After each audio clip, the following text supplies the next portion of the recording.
चुपके चुपके मधु कोड़ा भी भाजपा में शामिल हो गए। क्या पूर्व मुख्यमंत्री मधु कोड़ा कोल्हान में करेंगे बड़ा खेल? इस पर झामुमो की है तीखी नजर। झारखंड विधानसभा चुनाव में क्या इंडी गठबंधन का खेल बिगड़ने वाला है? पूर्व मुख्यमंत्री मधु कोड़ा जिस तरह से भाजपा में एंट्री हुई है, वो पश्चिमी सिंहभूम की पड़ने वाले तमाम विधानसभा चुनाव का समीकरण बदल सकता है। वजह साफ है कि इन इलाकों में 54% आबादी हो जनजाति में है और मधु कोड़ा सबसे बड़े नेता माने जाते हैं और जिस जनजाति के बूते पर ही वे अपनी पत्नी और अपना रसूख रखते हैं वो है हो जनजाति। मधु कोड़ा के भाजपा में शामिल होने से 5 विधानसभा सीट पर खेल बिगड़ सकता है। जिस सिंहभूम में भाजपा का खाता नहीं खुला था, अब वहां कमल खिलने की उम्मीद रणनीति मधु कोड़ा के कंधे पर है। जाहिर है कि भाजपा का यह गेम प्लान झामुमो का टेंशन बढ़ा सकता है। मधु कोड़ा को चुनौती देने वाला नेता झामुमो में खोजना एक बड़ा सर दर्द होगा।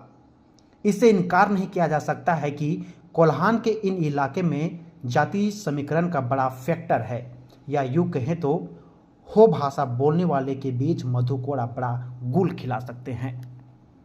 मधु कोड़ा देश के इकलौते ऐसे मुख्यमंत्री रहे जो निर्दलीय चुनाव लड़कर सीएम की कुर्सी पर पहुंच गए।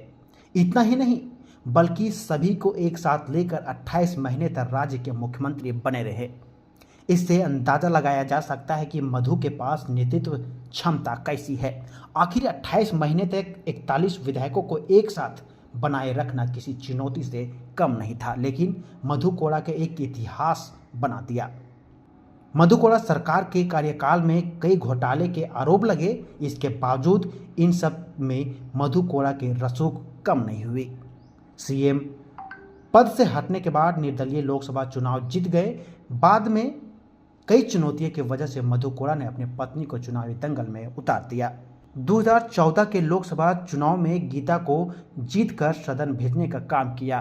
इससे साफ है कि कोल्हान में मधु कोड़ा का अपना जनाधार है, जिसके दम पर रणनीति पारी को आगे बढ़ा दिया है।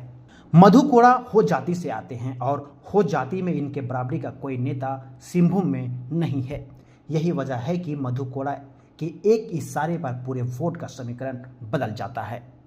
5 विधानसभा सीट पर 2019 में विधानसभा चुनाव के 4 झामुमो और 1 कांग्रेस ने जीत हासिल किया।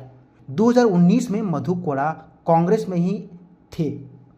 पत्नी कांग्रेस के टिकट पर संसद दिल्ली पहुंच जाती है। कोड़ा पूरी ताकत से चुनाव इंडी गठबंधन के साथ लगते हैं और इसका परिणाम देखने को मिलता है। मधु कोड़ा के साथ इस बार जेवीएम और आसू का भी कोई प्रत्याशी मैदान में नहीं रहेगा।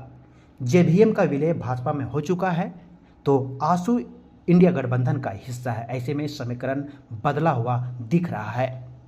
अब भाजपा भी इसी तरह के एकजुटता के साथ चुनावी मैदान में कूद पड़ी है। बस इंतजार है चुनाव की घोषणा होने की। कब घोषणा हो और वोट पड़े तो परिणाम सबके सामने आएगा।